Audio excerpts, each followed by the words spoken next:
God bless you. This is a study on biblical prophecy. The lead verse comes from Amos chapter 3, verse 7.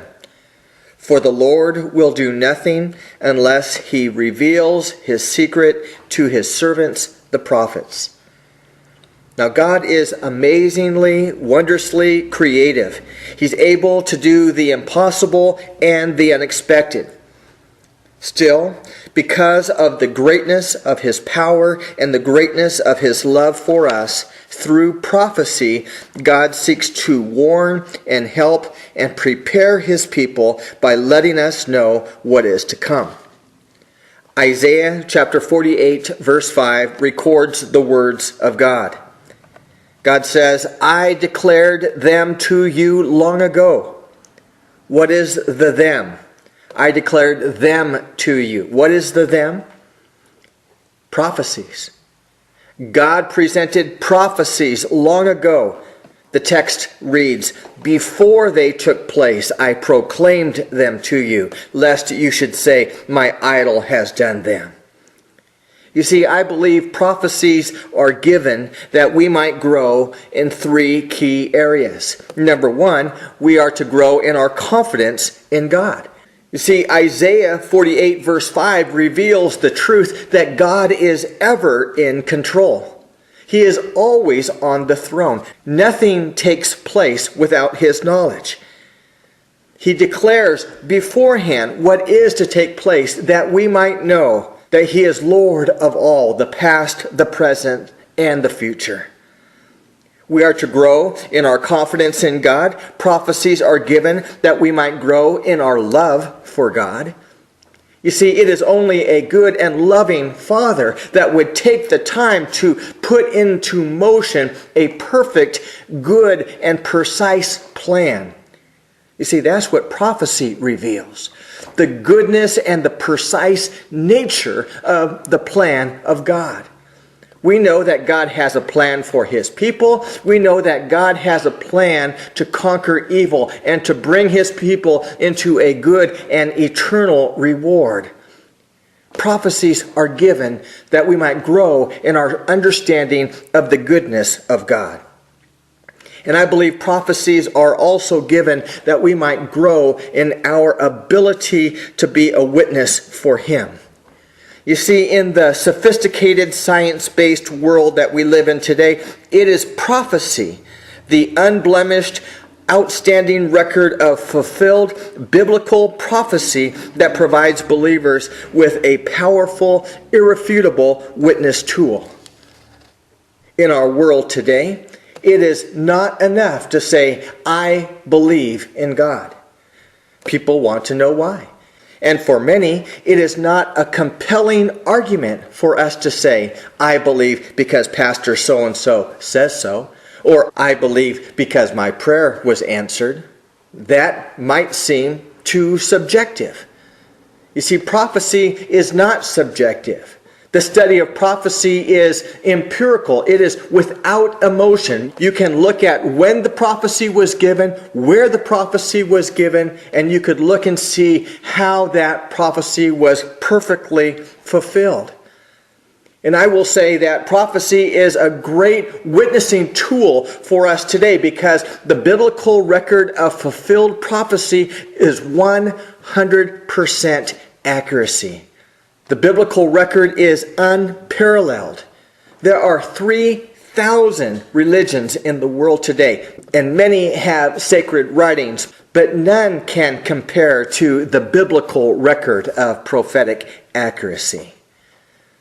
J. Barton Payne's Encyclopedia of Biblical Prophecy notes that there are 1,239 prophecies in the Old Testament and 578 prophecies in the New Testament for a total of 1,817 prophecies. About 27% of the 31,000 verses in the Bible have to do with prophecy. The other 10% of biblical prophecies are yet to be fulfilled. Many have tried to prove that biblical prophecy has been an error. Because if you can prove that there is an error in biblical prophecy, then you can show that the integrity of the Word of God has been compromised. but no one has been able to do so. The biblical record of prophetic accuracy is 100%. There's nothing like it in all the world. Let's look at mathematical probability in regard to messianic prophecies. Jesus fulfilled more than 120 specific prophecies. The probability of Jesus fulfilling just 8 prophecies picked at random is approximately 1 in 10 to the 17th power. Now, it's hard for us to get our minds around a number that's as big as that. 1 with 17 zeros. That's 1 in a million. This approximates the odds of blindly picking the 1 marked silver dollar in a sea of coins 2 feet deep, roughly the size of Texas. Jesus fulfilled about 300 general prophecies, more than 120 specific prophecies, and the probability of Jesus fulfilling just 48 of these specific prophecies is 1 in 10 to the 157th power.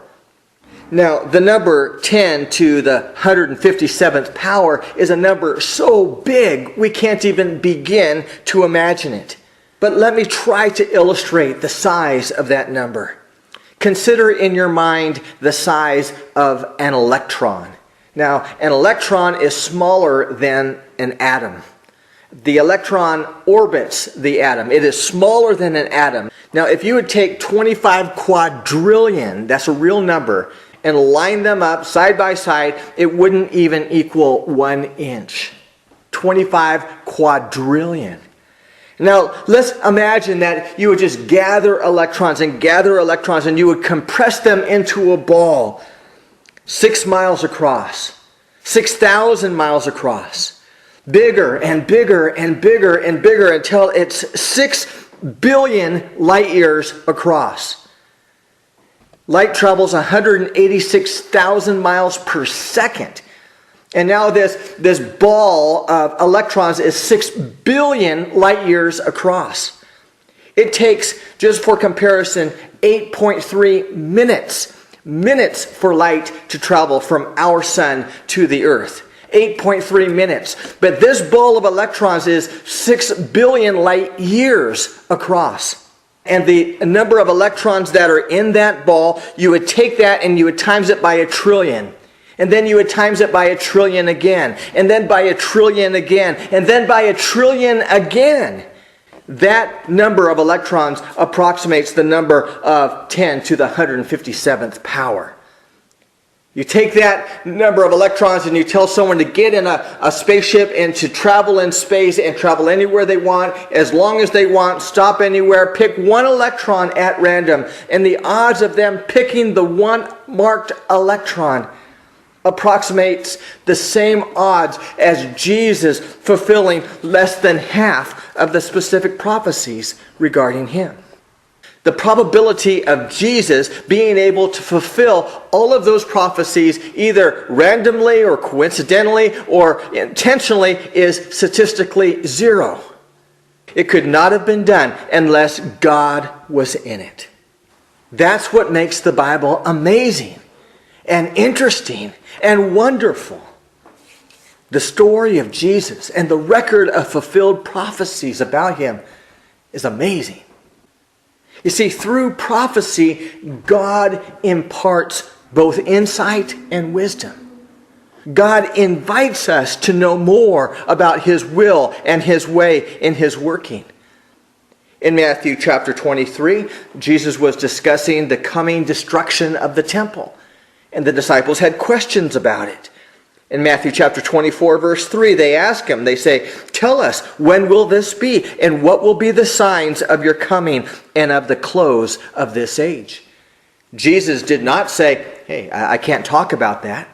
You don't deserve to know, or I will tell you when I'm good and ready." No, he enters into a discourse about what will happen in the days to come. That's Matthew 24 and Matthew 25. That's also the book of Revelation. And that's complemented by the Old Testament books of Ezekiel and Daniel and Isaiah and Zechariah and Malachi. They all speak of what is to come. In Matthew 24, verse 33, we read, "When you see these things, you can know that his return, Jesus' return, is very near, right at the door." God desires that we would have insight regarding the timing of the things to come. In the book of Daniel, we read, "Daniel, shut up these words, seal up the book until the time of the end, for then knowledge shall increase." What is Daniel saying? Is he saying that in the end times there will be an increase in technology or computer programming or microchip technology? No, he's not talking about an advance in technology. He's talking about an increase in spiritual understanding of biblical prophecy. And theologians today recognize that since 1948, since Israel became a sovereign and independent nation, there has been a new level of understanding of biblical prophecy. As I look at biblical prophecy, I see that in general, prophecies can be placed into one of three categories. Prophecies regarding the nation of Israel, prophecies regarding the Messiah, his work, his ministry, and prophecies regarding the Gentile world. You could actually plot these out on three independent tracks, and you could see how at different points in history that these tracks intersect. For example, at the birth of Jesus, you have a convergence of messianic prophecies, prophecies regarding the nation of Israel, and prophecies regarding the Gentile world. And then there seems to be kind of a splitting of these tracks again, and at the end time, they will converge once again. Let's look at some of the prophecies regarding Israel. And again, let's remember, biblical prophecies are given that we might grow in our confidence in God, in our love for God, and in our witness for God. These prophecies are given to provide encouragement, wisdom, insight, warning, and help. In regard to Israel, God revealed through prophecy that through Abraham would come a nation. God revealed the nation's borders. God foretold of an upcoming time in Egypt. In fact, a specific number is given, 430 years. God promised in advance that his people would be rescued from Egypt. God told them in advance of the coming plagues upon Egypt and where they would go when they left Egypt. He talked about how he would provide for them, how quail would be provided for them, and manna and water. There are prophecies regarding what armies they would face and conquer.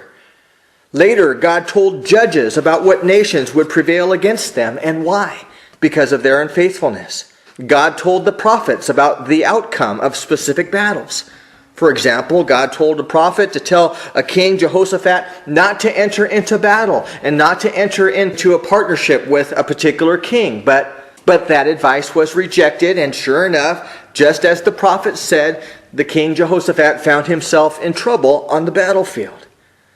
God told Israel about a coming invasion from the north because of their apostasy. God spoke of a coming period of exile in Babylon. God told Israel when they would return. Through Jeremiah the prophet, we read that their time of exile would be exactly 70 years. God provided information about what would happen after that 70-year period. He told them they would come back.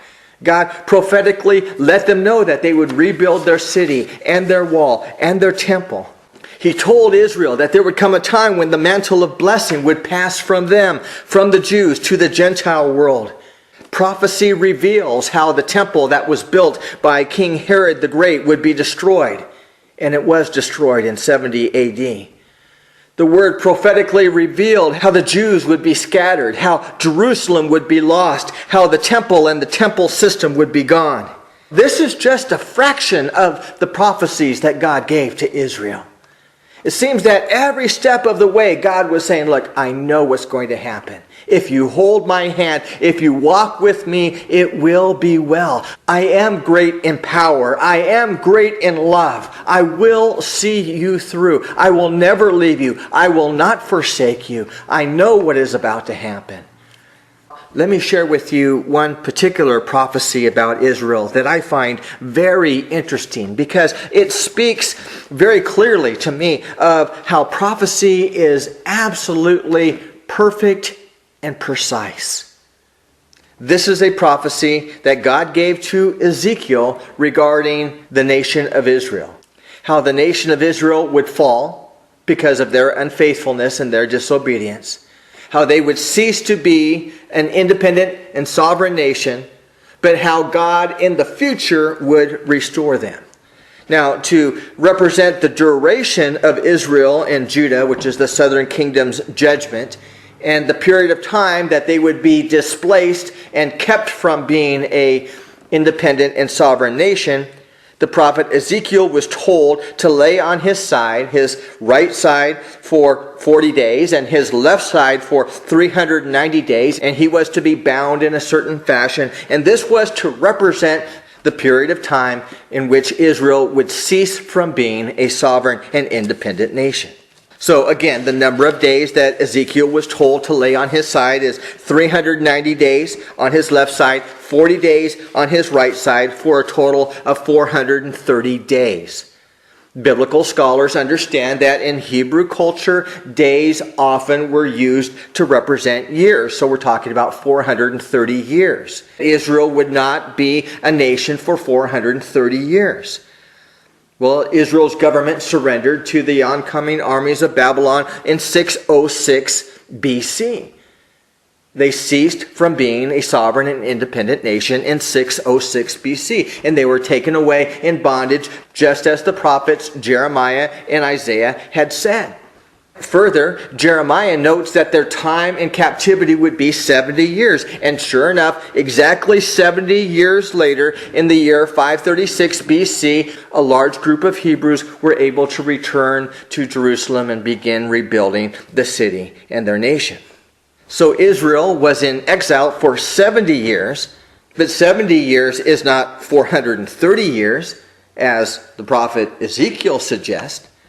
But let's remember that when they came back to Israel or Jerusalem 70 years later, they did not establish an independent state. Israel was an occupied area, first by the Assyrians, and then by the Greeks, and then by the Romans, and after the time of Christ, Muslim armies came through.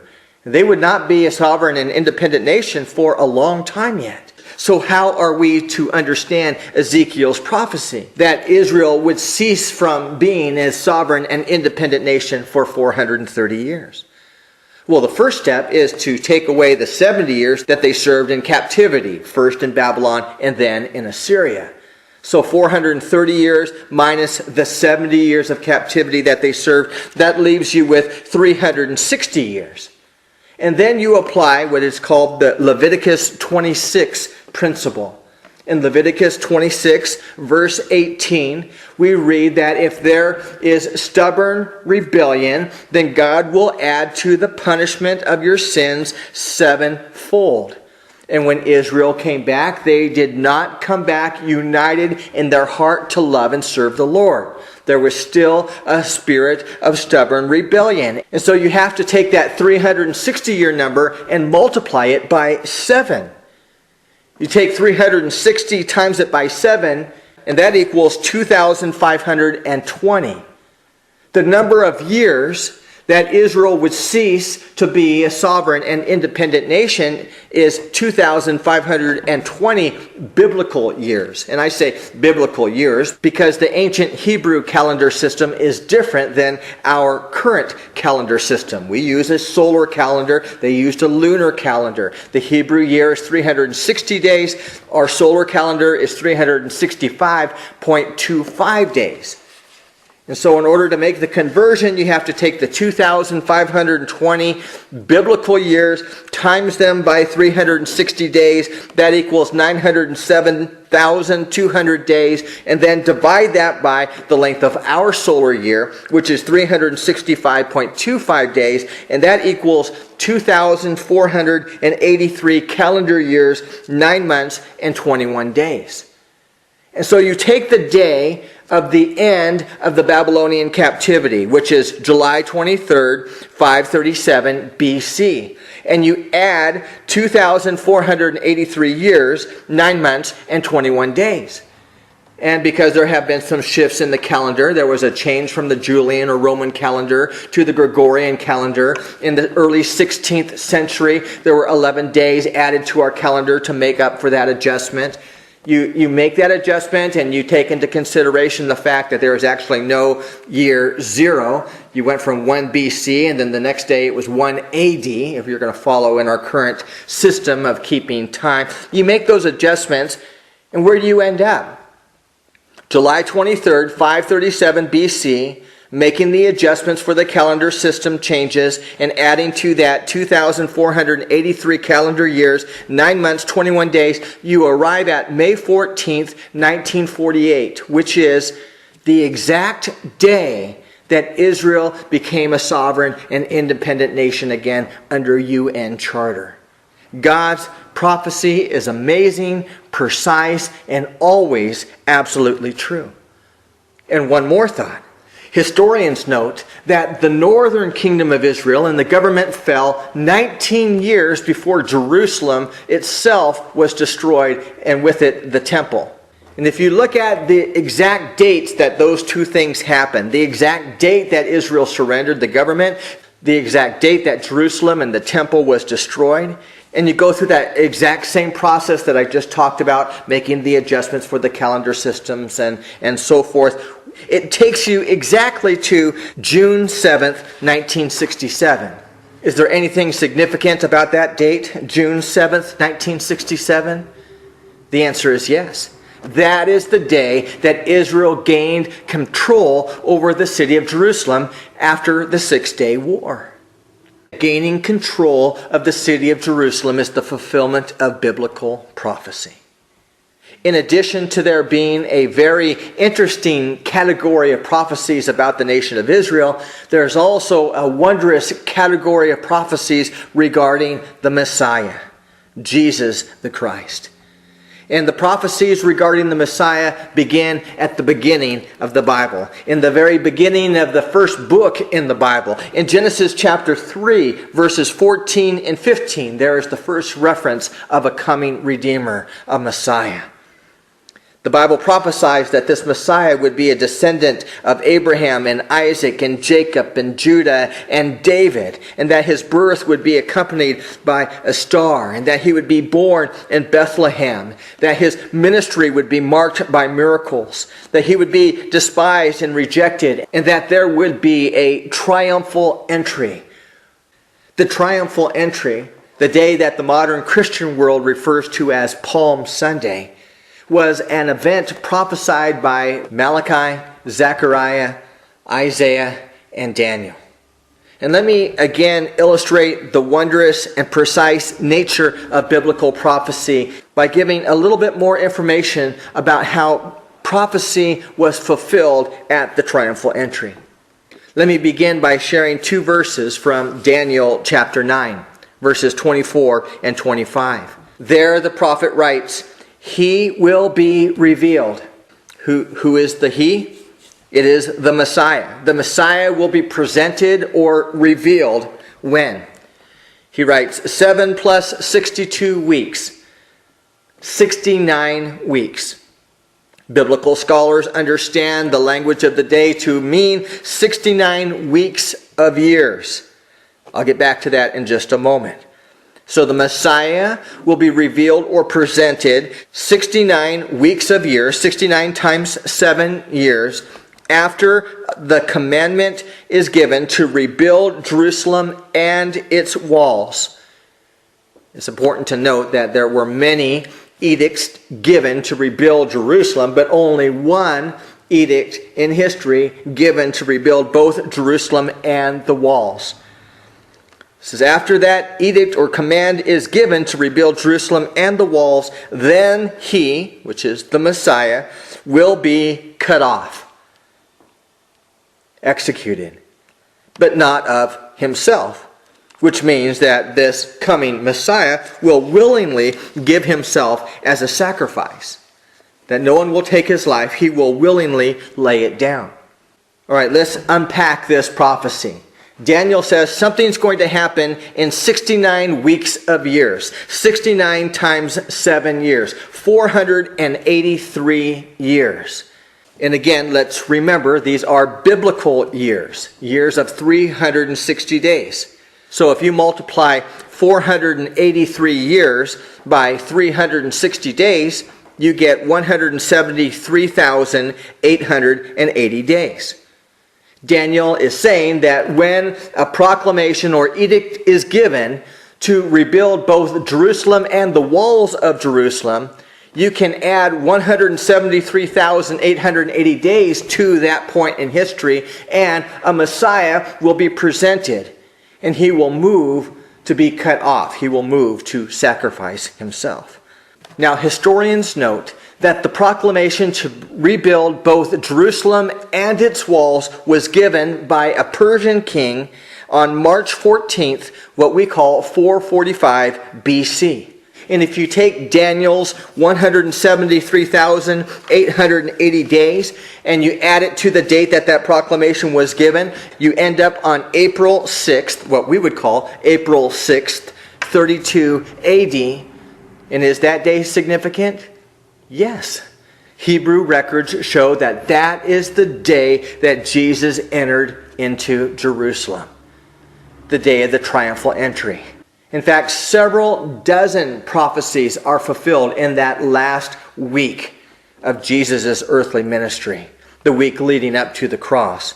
It was prophesied that Jesus would be betrayed for 30 pieces of silver. It was prophesied that the Messiah would be crucified. And his form of execution was prophesied even before crucifixion was a mode of execution. And most importantly, it was prophesied that he would rise again, and that Christ would establish his church, and that in the end times he would rapture his church. It's not exactly clear when that will happen, but it is clear that there will come a time when Jesus will call his people home. And in the very end, he will conquer evil, he will judge the living and the dead, and he will reign in the millennial kingdom and forevermore. Again, Jesus fulfilled more than 120 specific prophecies. It is statistically impossible for that to happen without God's divine power being in the mix. If all we had in the Bible were prophecies concerning Jesus Christ, it should be enough to prove to the world the unique, the precise, the inerrant nature of God's Word. There are prophecies about Israel. There are prophecies about the Messiah. And there are also prophecies regarding the Gentile world. Early on, God revealed that his people would go to Egypt, and that the leader, the Pharaoh of Egypt, would be humbled. Through prophecy, God revealed that a Persian king would be used to fund and issue an order to rebuild Jerusalem and the temple. Daniel, in Daniel chapter 2, was given a vision about the Gentile world. And he saw in this vision a great statue. And this statue symbolized the coming great Gentile empires of the world. The top of the statue was gold, and it represented the Babylonian Empire. And then there was a silver section, and that represented the Persian Empire. And then there was a bronze section, and that represented Alexander the Great and the Greek Empire. And then there was an iron section, and that represented the Roman Empire. God provided great insight about the great Gentile kingdoms that would come. God revealed through prophecy that the lamp of blessing would be passed from the Jews to the Gentile world. And that the church would be established by the Gentiles throughout the Gentile world. That the gospel would be preached to the entire world. And that in the end times, in the Gentile world, knowledge and birth pains would increase. God wants his people to be aware of what is to come. In part 2 of this message, we will be looking at prophecies that pertain to events in the last days. I believe that God's desire through prophecy is to help us, to warn us, to prepare us, and to encourage us. May God bless this presentation of His Word.